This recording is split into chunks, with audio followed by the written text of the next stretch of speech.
All right, welcome to another Hi-Fi Jedi review. Today we are looking at a very cool product, the B&W Bowers & Wilkins T7 wireless speaker. What can I say? This is a speaker that I've been wanting to do a review for a while. It's been out since 2015. B&W is well known in the hi-fi space. They make speakers that go up to, $20,000 plus, used in some of the best studios around the world. Abbey Road, one of the most famous ones, also uses B&W speakers, many more. So I was definitely curious to see if those characteristics would transfer over into their smaller speakers. And we shall soon see. For now, I just want to talk a little bit about pulling it out of the box, initial look and feel. I think it's a pretty good looking speaker. It's got some decent weight to it, and it feels like a quality product. I don't know exactly how I feel yet about this sort of polycarbonate honeycomb edge here. B&W reportedly says that they put that in for increased rigidity, perhaps, but the jury's still out on that one. Outside of that, I think it looks like a pretty quality speaker. Now, let's not forget, this is a $350 speaker, so the bar is a little higher than normal. This is a pretty tough space.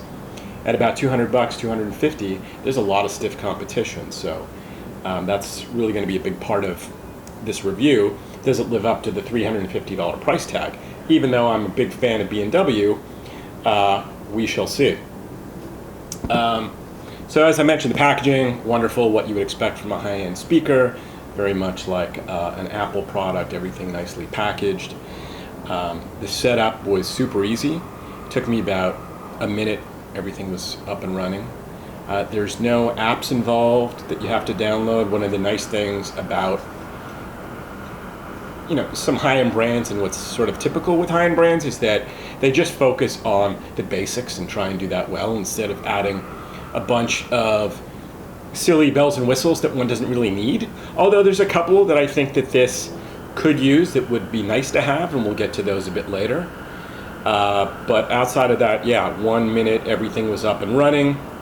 It uses Bluetooth and aptX. Unfortunately, there's no Wi-Fi or AirPlay, which is a bit of a bummer, but not a huge deal. The battery, I have to say, I haven't charged this. I've only charged this once, and the battery lasts a ton of time. I think they say it lasts in excess of about 35 hours, and that seems to hold true, if not even more than what they say. There is no charging on the speaker, so if you want to charge your phone with it, not really going to be happening. The range is really good. I had this playing in my kitchen for a little bit when I was testing it, and walked outside pretty far into the hall, still working, so that's great. All right, so taking a closer look at the back panel and some of the inputs here, you've got a few. So the first one is your power. Second is standard auxiliary mini input, so it could be anything from a turntable to a CD player, or just about anything. And this other one is interesting. They've got it's just for firmware updates only. It's a micro USB, so I guess that's another advantage of this speaker, that they might have a product update for the software built into it, and that's what that's for. And then you've got a small reboot button right next to it.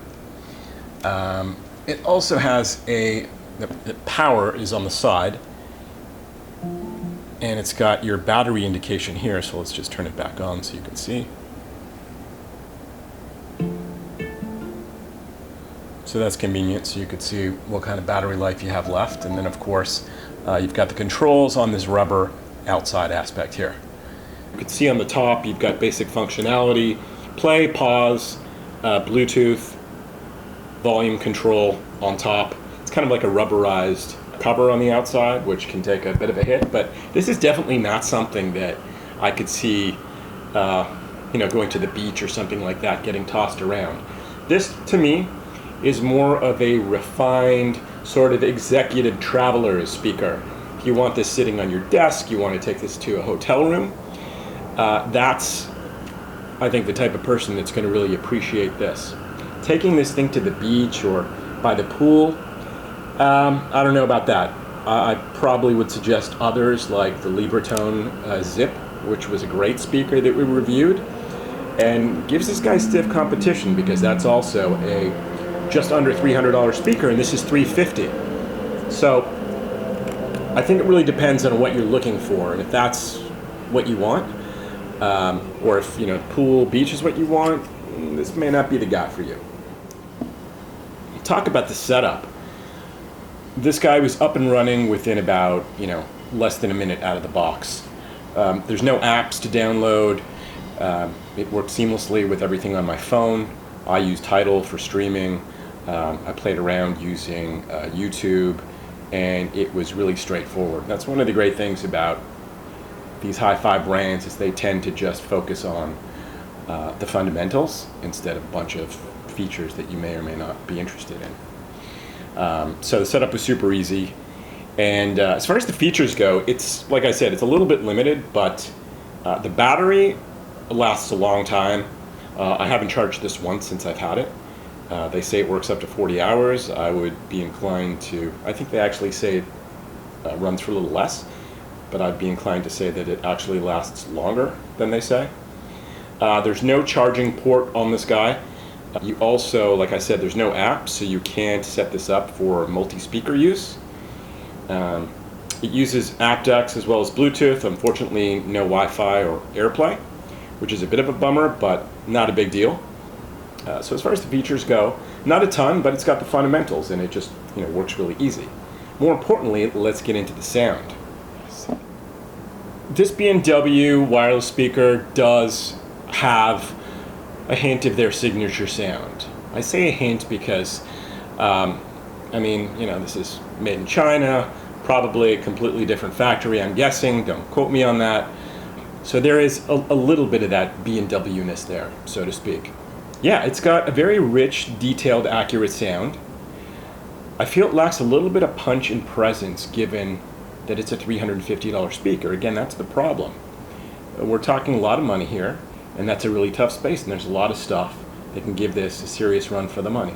Especially if we're talking about, speakers that you're going to leave at home, like a Sonos 3 or a B&O S3, which we reviewed, which are super cheap now that can, blow this away.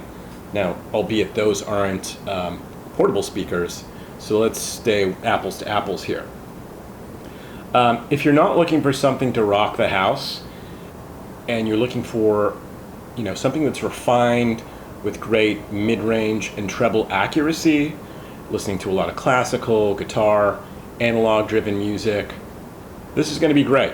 And I was enjoying it the more I was listening to it. But if you're looking for something that's going to give you a little bit more of that punchiness, and again, we're not looking for a sloppy bass, but we want, something that just sounds bigger than it is. Playing this, it doesn't really sound bigger than it is. It just seems as what you would expect. And again, for $350, I was hoping to be wowed a little bit more there.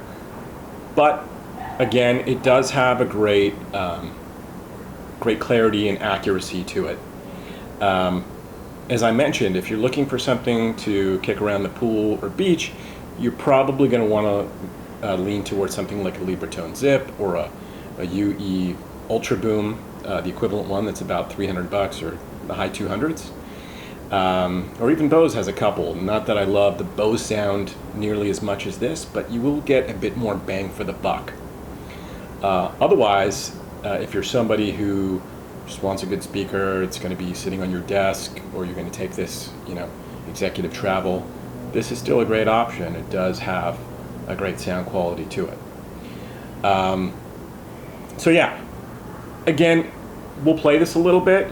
As you know, if you've watched my other reviews, I think playing speakers over YouTube is a total waste of time because who knows what you're listening to this on, and no matter what you're listening to it on, you're not going to hear the characteristics of the speaker in any case, but people still ask to hear it, so I'm going to play it for you. So let's give this guy a go. All right, so for you guys that want to listen, let's cue something up here. All right, I'm going to do Lake Superior by the Arcs, and if you don't know the Arcs, check them out. It's a project from lead singer from the Black Keys, Dan Auerbach. So, cool song. Here we go.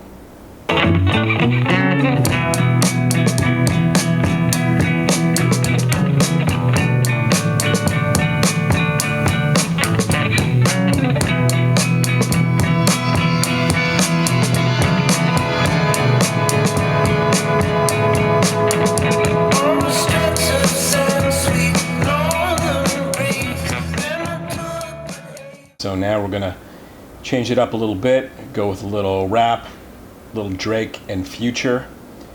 Song I've been listening to a lot this week. Here we go.